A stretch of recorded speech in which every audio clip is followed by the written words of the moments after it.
tentang hasil pengawasan terhadap produk dan bahan baku mengandung cemaran EG dan DEG dan industri dan pelaku usaha dan produsen yang telah melanggar itu. Pertama adalah PT Yarindo Pharma-Tama. Ini apa ini 433 melebihi batas aman ya, tidak perlu saya sebutkan ya sampai sejauh apa pelanggarannya. Tapi pertama adalah PT Yarindo Pharma-Tama, kedua PT Universal Pharmaceutical Industry dengan standar yang sangat melebihi standar tentunya, PT Avi Pharma, PT Samco Pharma, dan kelima adalah PT Chobros Pharma. Telah diberikan sanksi administrasi terhadap kelima industri farmasi tersebut berupa pencabutan cara pembuatan obat yang baik dan izin edar, kemudian penghentian kegiatan produk sirup obat, penarikan semua sirup dari peredaran dan pemusnahannya dari semua persediaan sirup tersebut, produk-produk tersebut ya. Kemudian juga terhadap dua pedagang besar farmasi PBF, PT Tirta Buana Kemindo dan PT Mega Setia Agung Kimia telah diberikan sanksi administrasi berupa pencabutan sertifikat cara distribusi obat yang baik (CDOB). Ya. Kemudian selanjutnya juga telah dikembangkan ke tahap penyidikan untuk unsur pidananya.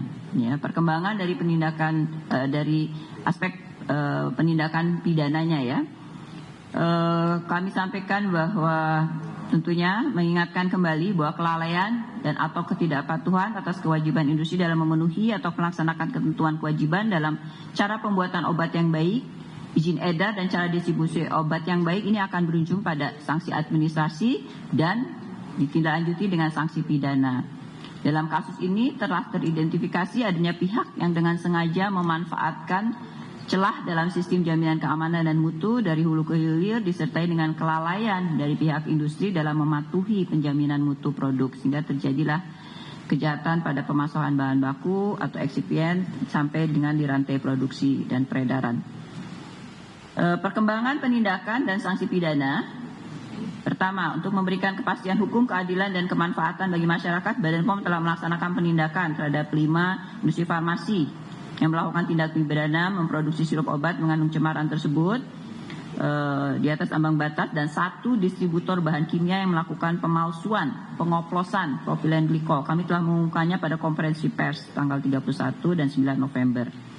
Kelima industri tadi sudah disebutkan. Dari ke-6 sarana tersebut, 5 industri dan 1 distributor kimia ya, CV Samudra Chemical.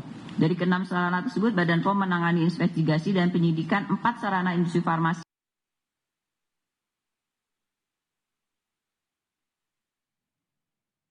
Telah dilakukan proses penyidikan dan telah ditetapkan tersangka. Kemudian terhadap PT Chobros Pharma, saat ini masih dilakukan proses penyidikan dan masih dilakukan pemeriksaan saksi dan ahli untuk selanjutnya segera dilakukan penetapan tersangka. Demikian juga terhadap PT Samco Pharma, Badan POM masih berproses untuk investigasi dan pendalaman informasi untuk segera menetapkan tersangka. Penyidikan terhadap 2 sarana ya, yaitu sarana produksi PT Avi Pharma dan CV Samudra Chemical telah berproses bersama antara Badan POM dan kepolisian. Ya. Badan POM juga telah berkoordinasi dengan pihak terkait, kepolisian dan Kejaksaan Agung untuk dukungan kelancaran proses penindakan dan penegakan hukumnya sehingga kali ini benar-benar memberikan efek jerah bagi para pelaku kejahatan. Ya, jadi proses sudah berjalan semua dengan Kejaksaan Agung.